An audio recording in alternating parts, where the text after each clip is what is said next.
So easy. Or, wow, what are you planning to do with that? Well, if you're like me, and a liberal arts major, you hear it quite frequently. And from my audience analysis, I found out that many of you did have liberal arts majors.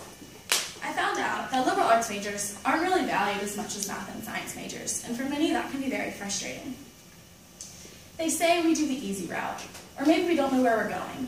But actually, we learn a different set of skills, and through my speech, I'm going to analyze how we learn different skills compared to maybe a math or science background. As I stated earlier, I was a resident advisor, so I've interacted with many students, and a lot of them were liberal arts. And I've seen how people have come up to them, interacted with them, and I've seen people come up to me and interact with me, and that's very frustrating. All majors, regardless of your background, should be majored.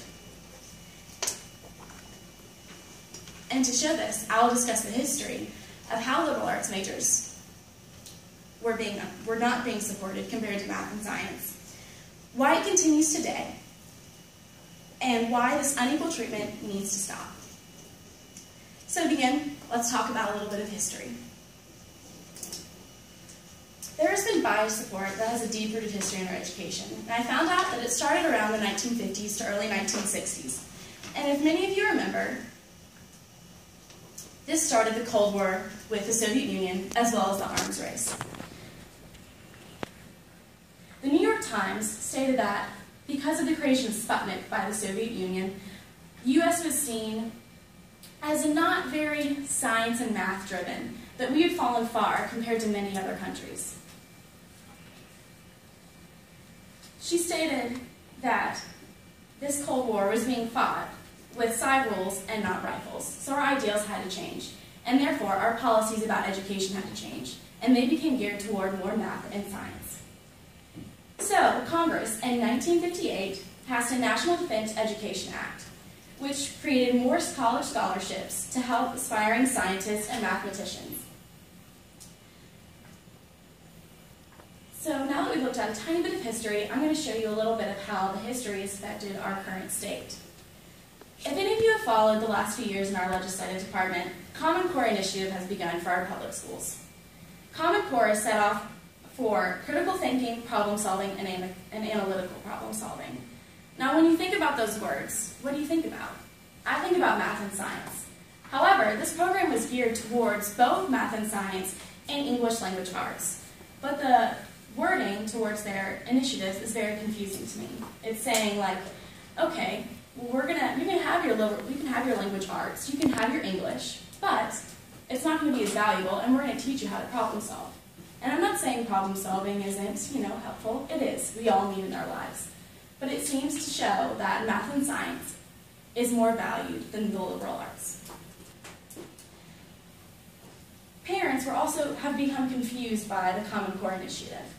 They're confused by all the homework and where the homework is going in the accelerated program.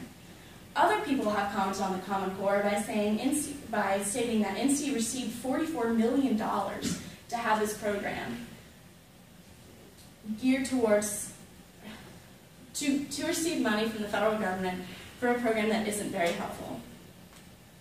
Now that I've discussed some of the history and how the history has affected us currently, I am now going to discuss current programs and institutions that are helping support the math and science biasm compared to liberal arts.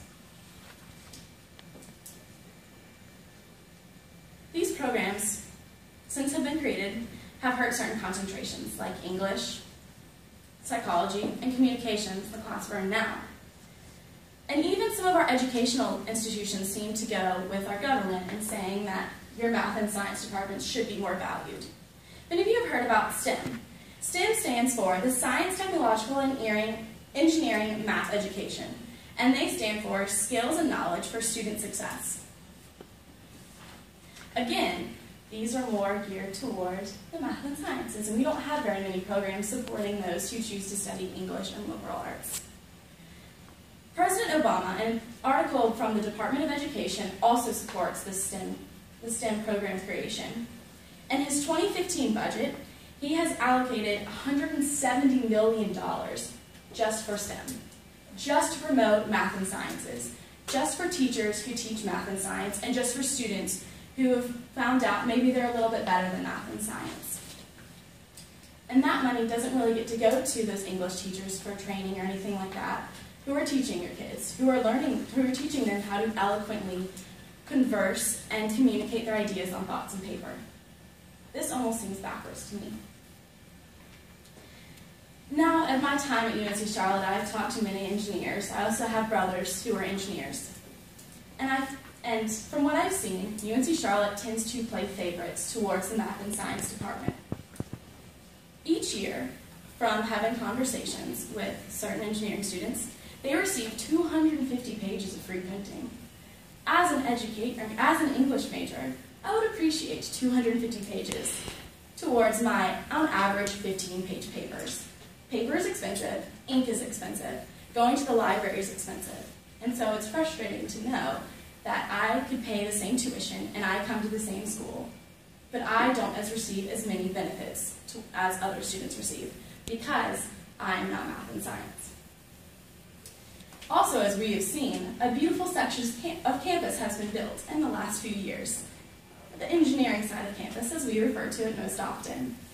While it is beautiful, and while our football stadium is over there, and we can, as students, all have access to these buildings, we attend classes mainly in Fretwell, Denny, Garinger, and Friday.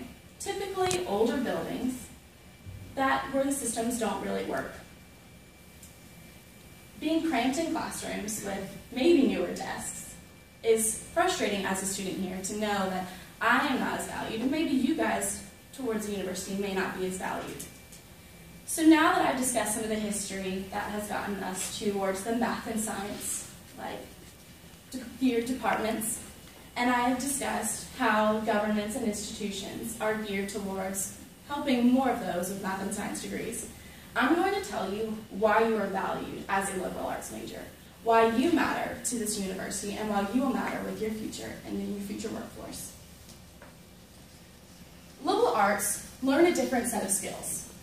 While they might not be the same as math and science, which are very difficult, and I myself cannot understand them very well, I know that as an English major and a political science major and a public health minor, I've learned a lot, and I will continue to use this as I graduate and when I find my new job. So what I'm going to show you now is a list of reasons why you should continue being a liberal arts major. And while they may seem funny and say, ignore the haters, they actually prove a lot of relevant meanings. You learn how to think and write. I would not be as good as a communicator I am today without my English major.